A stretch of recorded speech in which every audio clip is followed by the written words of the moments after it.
Bismillahirrahmanirrahim. Assalamualaikum. Di sini dengan Raja Wali dari TBM ya. TMA FK Unpad lagi liburan sih, lagi liburan. Nih kita lihat. Wah, kenapa nih? Wah, Mas, kenapa nih, Mas? Waduh. Ini ada apa, Mas? Kenapa, Mas? Nggak tahu nih, Mas. Hah? Tadi saya habis makan nasi goreng, tiba-tiba perut saya sakit. Oh, gitu-gitu. Iya, Mas. Oke, Mas, perkenalkan saya dari tim medis Ashifa. Wah, kebenaran sekali ini, Mas. Iya. Benar sekali nih. Saya boleh tahu gejalanya apa aja nih, Mas? Gejalanya itu tadi pas kami itu makan nasi goreng, Mas. Hmm. Habis makan nasi goreng, minum. Terus? Langsung tiba-tiba perutnya sakit dan mual, Mas. Oh, begitu, Mas. Iya. Oh, oke. Kalau yang lain ada yang kayak gini juga nggak, Mas? Teman Mas yang lain di camp sana pada ini? Pada sakit perut semua, Mas. Oh. Ada yang muntah juga, Mas. Wah. Oke, Mas. Berarti kalau misalnya kayak gini, ini kayak saya duga kuat, Mas, terkena ini apa sih? Keracunan makanan, Mas. Karena yang lain juga kena. Keracunan makanan itu adalah Nah, keracunan makanan adalah kondisi di mana seorang menelan racun yang ada dalam makanan dan racun tersebut masuk ke dalam saluran pencernaan sehingga menyebabkan tanda serta gejala tertentu. Terus apa aja sih yang bikin seorang bisa kena keracunan makanan? Nah, ada beberapa nih, tapi yang paling sering itu diantaranya keracunan jengkol, singkong, tempe bongkrek, dan makanan-makanan yang udah kadaluarsa serta zat-zat kimia, misalnya minyak tanah atau obat nyamuk. Terus apalagi? Nah, sekarang kita udah belajar tentang definisi sama etiologinya nih. Kita bakal masuk ke tanda dan gejala yang dipunyain sama keracunan makanan. Tapi sebelum kita masuk ke tanda dan gejala, kita belajar dulu nih, apa sih sebenarnya tanda dan gejala itu?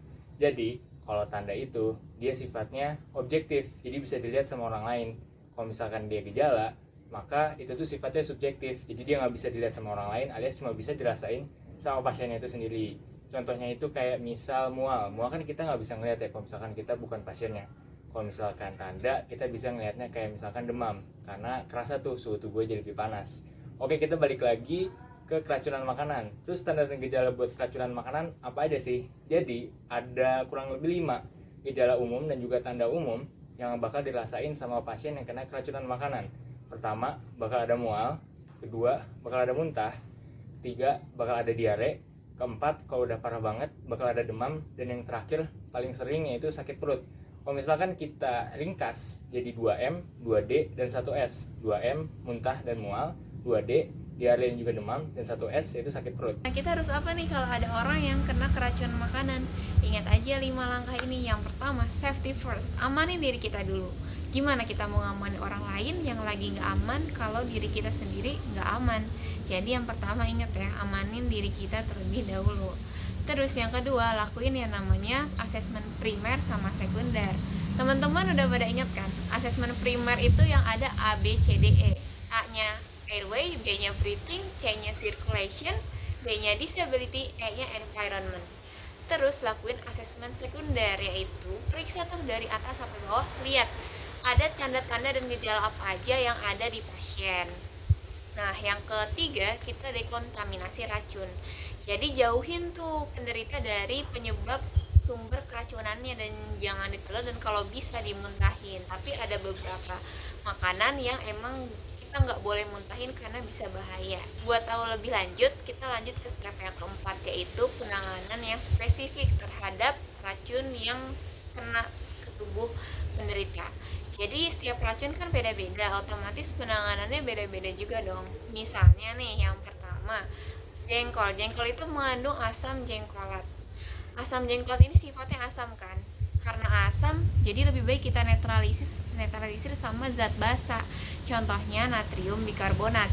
Nah, makanya kalau ada orang kena keracunan jengkol, itu biasanya dikasih natrium bikarbonat. Terus yang kedua, misalnya singkong ada asam sianida, sama nih kita kasih natrium tiosulfat untuk menetralisir si racun yang bersifat asam ini. Tapi beda kasusnya kalau dia kena botulisme atau racun karena bakteri Clostridium botulinum. Nah, mungkin teman-teman yang belum tahu Clostridium botulinum itu banyak di makanan-makanan yang udah basi. Jadi dia demen banget tinggal di sana. Kalau kayak gitu, kita bisa menetralisir dengan meminta pasien atau membuat pasien memuntahkan makanannya atau melakukan cuci lambung. Kalau nggak bisa, ya kasih air garam. Terus, oh ya lihat juga nih kalau keparahan tanda dan gejalanya itu kayak gimana sih?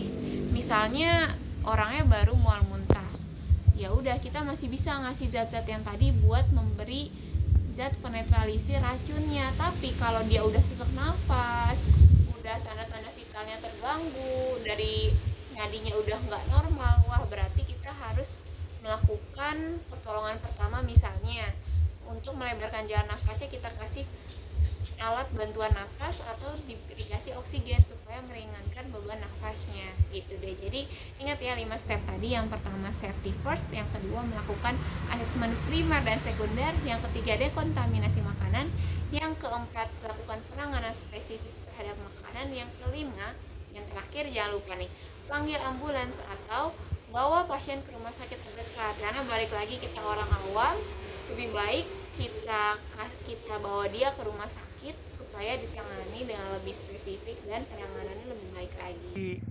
Kayak gitu mas, keracunan makanan tuh. Oh Sekarang iya mas, iya, iya. mari saya tangani sama Oke mas, teman-teman mas. makasih yang banyak ya lain. mas, makasih Ah, banyak siap. ya mas.